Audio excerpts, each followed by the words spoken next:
quelques heures après la détention de l'honorable Jean-Marc Kabound à Kabound, ancien bras droit de Félix-Antoine Tshisekedi Tshilombo, la classe politique qualifie cet acte d'une bonne leçon. Je sais que la liberté d'expression est garantie par notre constitution, mais cela ne peut pas faire un objet de commencer à faire des outrages à l'endroit du chef de l'État. La personne du chef de l'État est sacrée et sa fonction aussi est sacrée.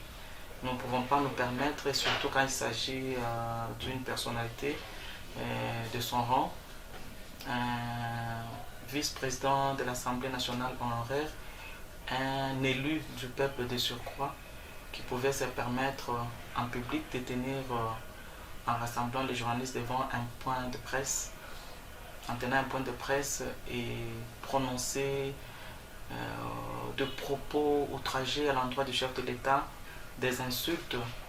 Avec toute énergie, Viviane Massengo refuse que l'arrestation de Jean-Marc Kabound à Kabound soit un acharnement. Pas du tout, pas du tout. Pourquoi parler de l'acharnement? Nous avons vu le cas de l'honorable Matata Mponyo. Il s'est prononcé comme candidat président de la République. Et il y en a aussi tant d'autres. Il a créé même aussi son parti politique. Et pourquoi il n'y a pas d'acharnement à son endroit? On ne l'a pas arrêté. Il a tenu son meeting, il a prononcé sa candidature devant son public, devant ses électeurs.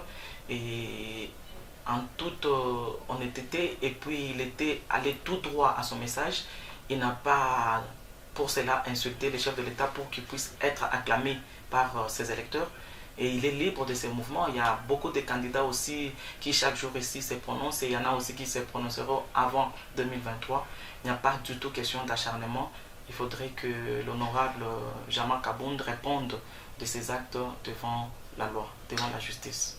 Voilà, Madame Viviane Massengo, l'actualité c'est également l'arrivée des Blinken. Signalant que la procédure d'audition sur le dossier continue son bonhomme de chemin pendant qu'il est placé sous mandat d'arrêt provisoire.